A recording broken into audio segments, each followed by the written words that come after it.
There was no such thing as retirement until the 20th century. The greatest asset resource is your business. That is how you create wealth in America. You own a business. Hello, everybody, and welcome to another episode of the Raving Patients Podcast. As you know, I'm your host, Dr. Lim Tao. First off, I want to thank the sponsors. We have both DocSites and Dental Intelligence who sponsor this and make this possible, so thank you to them. And as well as I want to let everybody know about my meeting that I'm hosting in South Florida, Delray Beach to be exact, September 29th and 30th, 2023, called Supercharge Your Dental Practice. Go to superchargeyourdentalpractice.com to learn more about this event. I'm really excited and hope you can join us. Today's episode is called, Have You Outgrown Your Financial Advisor? Today's guest is Ross Brannon. Ross is a financial advisor who specializes in working with dentists nationwide. He helps clients through holistic planning, which includes two areas of often overlooked areas by traditional advisors: cash flow and taxes. One of the things we're going to be talking about today, which I think is really important, is your most valuable asset is your practice, your business.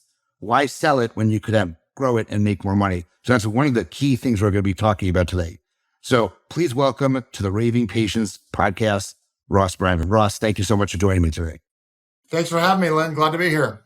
Let's start talking about some of the most important things. I know you said you have very strong feelings about certain things. But the first point I want to talk about is something I'm not aware of. So what's holistic planning versus traditional planning when it comes to financial advice? So you have silos in the financial services industry. So the majority of financial services professionals operate in an assets under management business model. And what that is your retirement accounts or your investments. That's basically all they do. And it's not bad. It's just not everything. And so typically to deal with those people, you have to have $500,000 or more in IRAs or just investable assets. And that's what they do. And they're good at that. Then you have kind of the other side, which is more of an insurance focused side. It's a much smaller piece of the financial service industry. And that might be, disability insurance, different types of life insurance, and things like that. And then there's a smaller group, I would argue, that mixes both of them together, which I would argue, it's not one versus the other. They both work much better together. But when I talk about holistic planning, like, for example, I'm not an auto insurance agent. I'm not a State Farm agent. I'm not a Progressive agent. But the first thing I look at is your auto insurance. Well, why do I do that? Well, you and I live in Florida, and every other billboard in Florida is a personal injury attorney. And we all have these things that ring, ding, and buzz that we're not supposed to look at while we drive, but all of us do. And if we get into an accident and we're at fault and something really bad happens, we're going to get sued. So having our auto insurance, our property and casualty insurance set up in an optimal manner is critical to protect our assets. Because the reality is, in my experience, 8 out of 10 people do not have their property and casualty insurance set up optimally. I'm not an auto insurance agent, but I'm not doing a good job if I'm not protecting what you have. And so it's just something starting there, and there's tons of different things I could talk about, but that's the easiest one to explain. Does that make sense? No, that definitely makes sense. I'm more focused on, or more familiar with the traditional financial planning. That's why I was curious what you meant by the holistic side of things. One of the big things I think dentists or really any business are concerned with is overpaying taxes or taxes in general, how much they're paying. I got to be honest with you. When I sold my practice, we had an earmarked number that was going to go towards taxes at the end of the year. And I based my sale price on how much I wanted to comfortably leave the practice with. And when I got the final numbers from the accountant after the practice was sold, I was the number that they gave me was low compared to what I had to pay. So that was a little bit of shocking. But why are more people paying why are people paying more money to taxes than they legally have to? Can you talk about that? Well, I'm going to blame an industry for this. I'm going to throw the CPAs under the bus. And it's because, and I'm very critical of CPAs. Now, I know several CPAs that are worth their weight in gold, but most CPAs, I would argue, are lazy.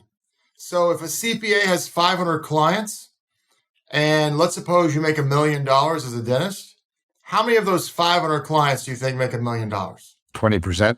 I would say it's probably less than 10. You're talking about take home? No, I'm talking about gross. I'm talking about gross income. Gross income of oh, yeah. I thought you meant revenue in the practice. Oh, no. Gross income. Yeah, definitely less than 10%. Yeah, and I would say probably less than 10 total of those 500 clients. So if I'm a CPA, if you're a CPA and we have 500 clients and 10 of them make $1 million and 490 are W-2 income earners, where the only deductions are retirement contributions, charitable donations, mortgage interest, property tax, and maybe a couple other things. Why am I going to go out and learn advanced tax saving strategies for business owners? I'm not motivated to. So the question is, why wouldn't you? I have clients who make well in the 7 figures who are paying a 10% effective tax rate. Meaning, if you make $1 million, you pay $100,000 in taxes. I know people who make $10 million a year who pay 1% in taxes. Legally. Because it's all about planning. The tax code is 70,000 pages. No one can know it all. But, for example, you sell your practice, there are tax mitigation strategies to reduce your tax liability. So I argue that the highest rate of return you're ever going to get is $1 taken back from the IRS. The second highest rate of return is investing in your business, assuming your business is performing well. So it's not going to be putting it in some financial widget that I can offer. So if we can save half the taxes they're paying, I mean, I've just seen the numbers. I've seen it in my own life. I've seen it in people's life. It is 100% doable. But most people think, oh, my CPA says it. I can't do that. The CPA is the most trusted advisor, and the CPA didn't come up with the idea, so they want to typically shoot it down, and they don't understand it or they don't know it because they haven't done the research on it, and people are brainwashed to think, oh, I'm supposed to pay X amount of dollars of taxes. Well, you don't have to. You're more than welcome to, but you don't have to. Got it. So what do you recommend for people who feel they are paying more than they have to? What is your recommendation for those types of people? Well, you have to work with a CPA who does tax planning. So if you're not meeting quarterly with your CPA planning for the year, and the only time you talk to your CPA is January, February, you give him all your statements and he tells you what you owe on April 15th, you don't have a tax planning CPA. That doesn't mean they're a bad person. It just means you've probably outgrown them. And I have a network of CPAs who do tax planning that I work with. And I help clients in that regard. By the way, you've been paying $400 or $500 for your tax return. You ain't paying $400 or $500 for tax planning, just so you know. Yeah, that's a very good point. You're definitely going to pay a higher amount of cost to someone who's planning your taxes because ultimately they got to save you money. So they're going to charge you more money than someone like H&R Block or any of those other places who just does tax returns. Well, I know a CPA who charges $35,000 for tax planning, but he guarantees a 40 to 60% reduction in taxes. That's a no-brainer. You should do that all day long. Yeah, 100%. So I agree 100%. So I want to talk about something that I'm curious your thoughts on. As you know now, and as people who are podcast followers of me, I sold my practice in October of 21. In October of 2020, we moved our home from Philadelphia to South Florida, and I reside in South Florida now. We've been here just over 2 years. I worked for a little over a year with the new owner as the associate in the practice. And then as of December 2nd, so December of 2022, I turned in my clinical hat and retired from clinical dentistry. Now you're the next Joe Rogan. Maybe. And I always say I'm not retired in life. I still work very hard. I still do lots of things. But I know your next point was why retirement is overrated. So I'm curious your thoughts on that.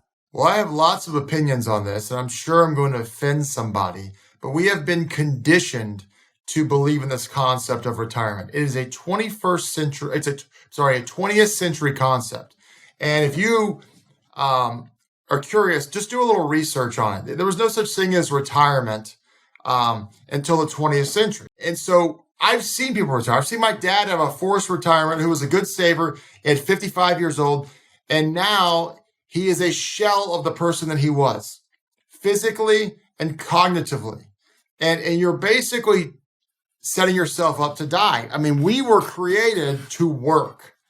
Now, work is not supposed to be not fun or suck, but for some people it does. Mine does. I enjoy what I do. You enjoy what you do. But here's the thing. You got these crazy money DSOs coming around. Hey, Mr. Smith, Mrs. Smith, Dr. Smith, we'll give you $10 million. And that sounds amazing. By the way, $10 million today isn't near as much as it was 20 years ago. But so I was talking to a guy.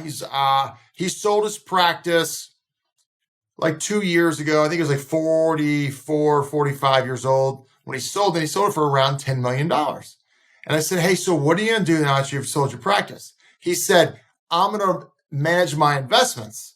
And I looked straight at him and said, brother, you ain't that rich. And he didn't know how to respond.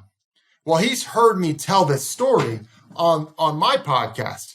And he texted me. He says, hey, are you talking about me? And I said, yeah. And he's like, I so regret selling. Because when you sell, what you're basically getting is about 5 years income front loaded. Then you have the unicorns and fairy dust holdback money they promise you, like you're going to get like a Google IPO. And consider me a cynic on that. And then now you go from being a business owner, which is the best way from a taxation standpoint, to a W-2, making about half the money you were making before. And oh, by the way, you got to show up to work. And I've heard stories of people after 3 months, it was such a bad fit, they quit. So they left all that earn-out money on the table. When, as you mentioned earlier, the greatest asset, resource, biggest asset is your business. That is how you create wealth in America. You own a business. Well, I don't like dentistry anymore. Okay, well, let's work on our management skills. Let's grow the practice. Let's hire associates. Let's manage the business, and let's not do clinical dentistry.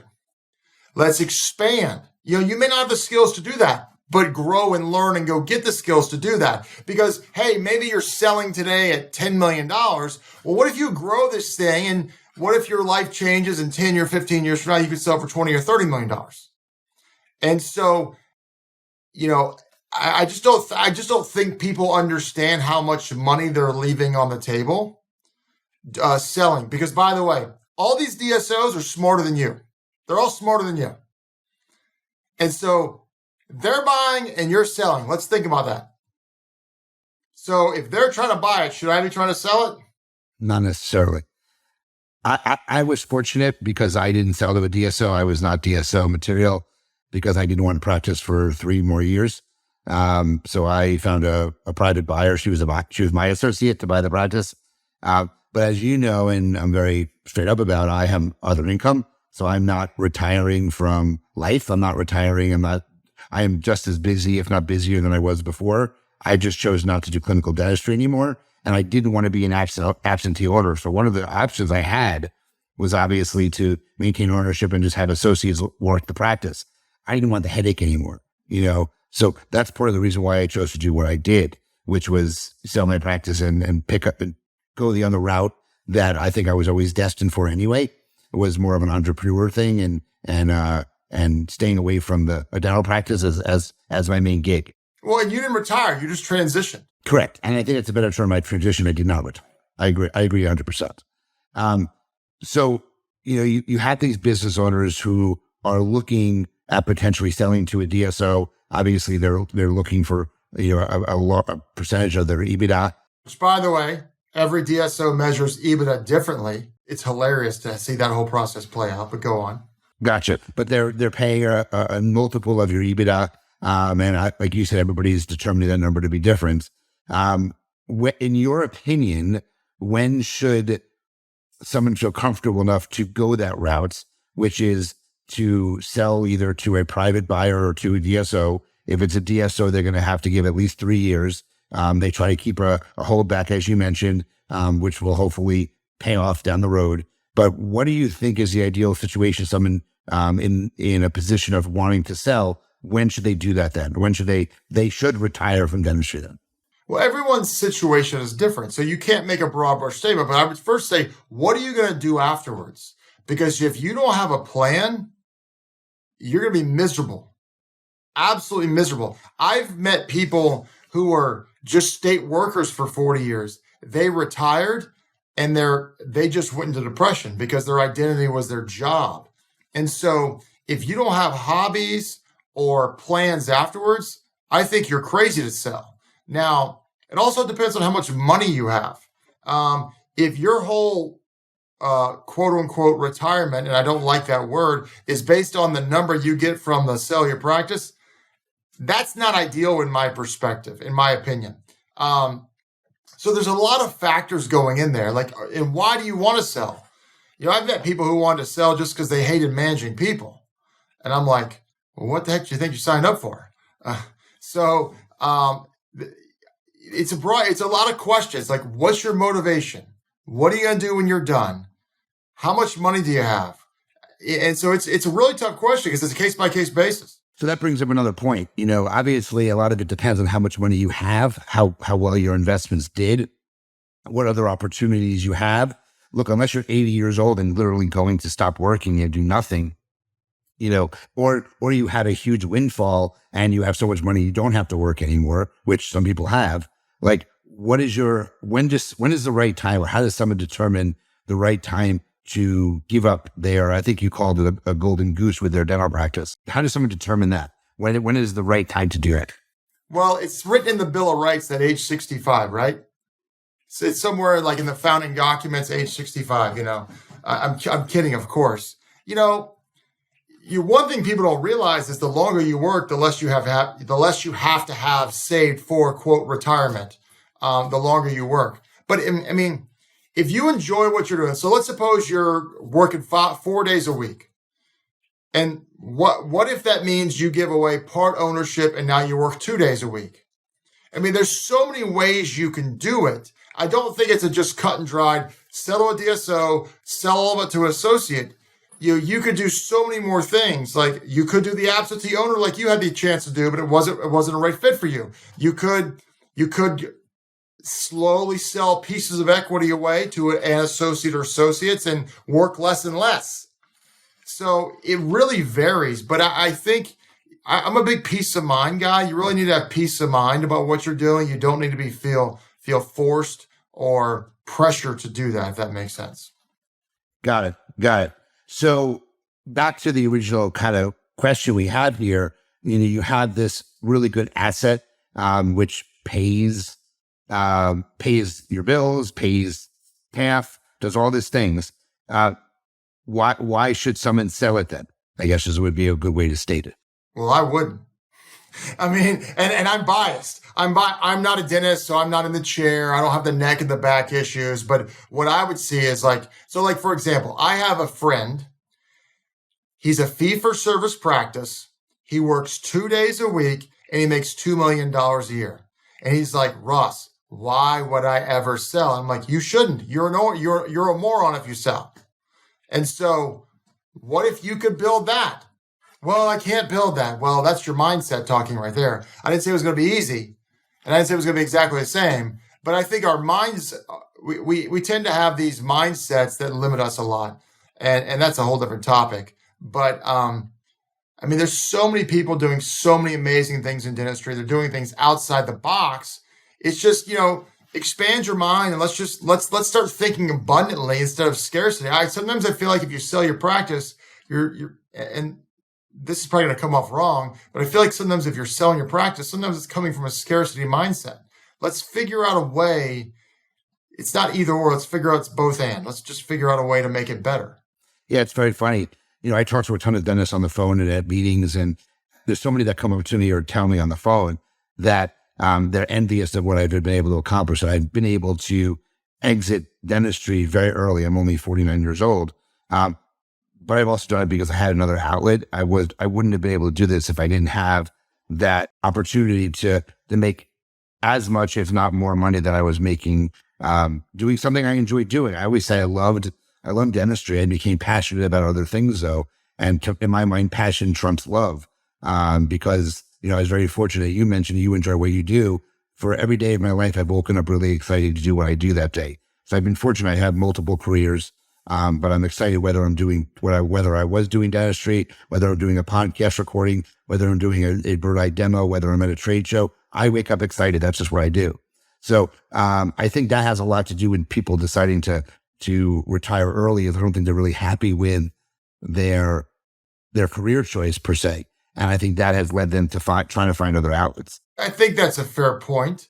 The challenge is most of them come out with a few $100,000 in student loans, so they're behind the eight ball from a time standpoint. Then you factor in the student loans, and so they're not really making money until their mid-30s many times.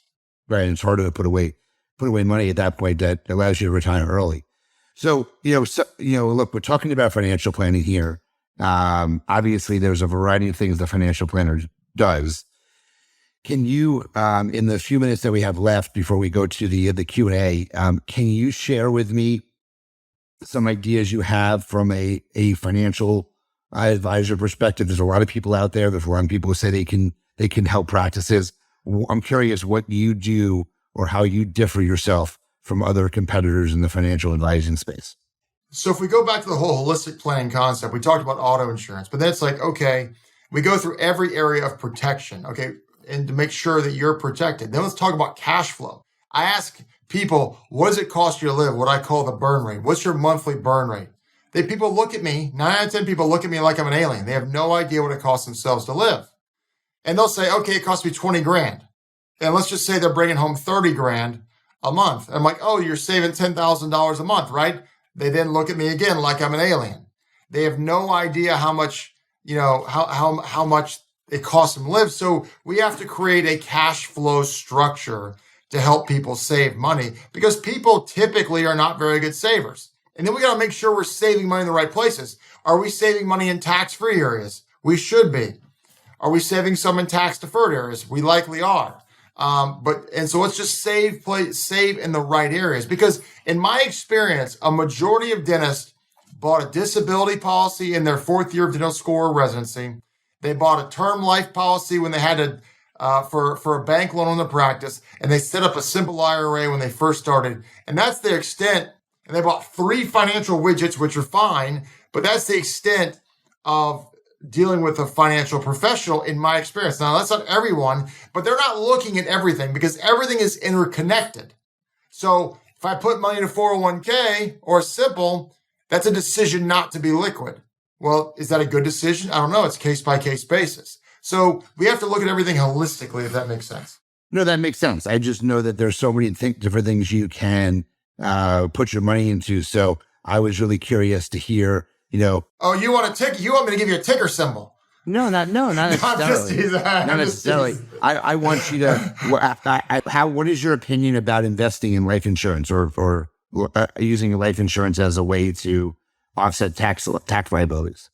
Okay, so first of all, great question. Very polarizing topic. I have a lot of strong opinions. I'm pretty knowledgeable in this area. I would typically. Now, there's a handful of different types of life insurance. There's whole life, there's term life, there's universal life, variable universal life, index universal life. Whole life was the original type. And then in the late 70s, the universal life started and it had several iterations down the road. The big one, popular one right now is index universal life. I would say, in my opinion, whole life is more of a savings vehicle. It's not an investment. Variable universal life is invested in mutual funds. It's absolutely an investment. And index universal life is invested in stock and bond, stock options on the index, but not actually investment. So that's kind of an investment thing. Now, you're not going to get a deduction on whatever type of permanent life insurance, cash value life insurance you use. You're not going to get a deduction using it unless it's inside of a qualified plan, like a 401k or a cash balance plan. but they do grow tax-free. Now, there are some challenges with different types of life insurance. They can be powerful tools if used the right way with the right person. So that is, and obviously I could talk for hours on this, but I want to be kind of very generic based on, we're not talking about an specific individual. Right. And one last question from me, and I'm curious. So I had a 529 plan set up for my son for school, and we have a lot of money in that account. And my son is a very smart child. He's a sophomore in college and may qualify for like Bright Futures, which is I'm sure you're aware of that because you have kids. Sophomore in high school, right? Sophomore in high school, correct. Yeah. So he may qualify Bright Futures, which gets him free education in Florida with a state university. So my financial advisor recommended that I stop contributing to the 529 because we've overfunded it. And we invest in just an insurance plan, like a whole life insurance plan for my wife. And that if my son decides that we don't need that money, we have an easier way to pull it out rather than just putting him in education. What is your thought process on that? Well, the Secure Act 2.0, which just passed a couple weeks ago, or maybe it was already at the end of the year, they actually put a provision in there for 529s. If a 529 has been in place for 15 years, you can convert $35,000 of it into a Roth IRA. So that's probably something that would make sense for you in that situation. I'm typically not the biggest fan of 529s. And the reason why is because most people don't fund them enough. I think it sounds like you did fund yours enough. Most people have funded up to the gift tax, or you should fund it up to the gift tax, which is like $16,000. But I see most people like put $100 in. And I'm like, $100 a month ain't gonna do jack squat. We were putting $1,500 a month away into it. Yeah, there you go. So you're 529, and by the way, you had a good market run, which helps out too. So your 529 is doing great. So if people don't fund it like you fund it, I'm not a fan of them. But there are some distribution strategies with life insurance that definitely can make sense for certain people. Got it. So I don't want you giving your information yet about how people can contact you, but is there anything else that you wanted to cover before I switch to my Q&A? We'll go over like 5 or 6 quick questions with that. But is there anything else you wanted to talk about? Well, I just think there's a lot of cool strategies, but the sexiest strategy out there is, can you reduce your tax liability? And maybe you can, or maybe you cannot. So it depends on your situation. The higher the income you have, definitely the higher the probability you can. And the reason I say this is because if you make $200,000 a year, life costs so much, you're limited in what you can do. But there's definitely some real opportunity to reduce tax liability if someone is open to a conversation. Perfect. Great. All right. So let's go to the Q&A, business-related questions, very quick answers. First question is, do you have a system in place to keep yourself organized? No, I'm not the most organized person. If you saw my office, you'd be like, oh my gosh, it drives my wife nuts. My wife is organized. So that's my organizational system, is my wife. Okay. What important rules have you learned about business that make you more successful? It's better to learn from others' mistakes than your own. Saving money is underrated. Warren Buffett says that's the number one habit to acquire. Read books and get around people who think bigger than yourself. What do you wish you had known when you first started out? That saving money was as important as it is. What habits help make you successful? I don't ever quit. Do you have a hard time telling people no? My 7-year-old daughter, yes. Some guy off the street, no. Has anyone in your network been important in your journey? Several people. You want to name them? Not right now, because there's like 5 or 6. And they don't go on a monologue about each one. So this is a tough question. This is the toughest one out there, I think. If you had to open up a lemonade stand tomorrow, what would you call your stand? Mine's easy. Len's Lemonade. Easy done. Well, there's so many cheesy answers. You go, world's best lemonade, or, golly. To be honest with you, if you're on a busy street in a hot summer day, it doesn't matter what it's named. So I don't have a good answer. I failed that one. Okay. Last question. If you lost everything you worked for tomorrow, what's your first step in starting over? Get up. Get back up. It's just going to take work. You did it once, you can do it twice. But you just got to, it's all about mindset. It's all about mindset. Got it. I agree 100% with that. So How can people reach out to you if they want information on how you can help them? You can go to my website, rossbrannon.com, rossbrannon.com. It is in the process of being rebuilt, so we'll get a refresh here in the next 30 to 60 days. But you can do that there. You can call me. You can text me, 850-566-7999, 850-566-7999. And you had offered, I think, a free complimentary 1-hour call to answer any questions with no obligation, correct? Yeah, absolutely. Call me, talk to me. We could talk for an hour. I'll answer any question you have. There's nothing I'm trying to pitch or sell or whatever. And I'll help you any way I can. And most importantly, let Ross know that you heard about him through the Raving Patients Podcast. Absolutely. Ross, thank you so much for joining me today. Thank you for inviting the audience. Guys, if you like this episode, please share. Please check us out. We come out Fridays at 5 a.m. The more people you recommend, the more subscribers we get, and we're growing every single month. Please check out the sponsors, both Dental Intelligence and the doc sites. And don't forget about my session, about my meeting in Delray Beach, Florida, Supercharger Dental Practice. You can go to superchargerdentalpractice.com. It's on September 29th and 30th.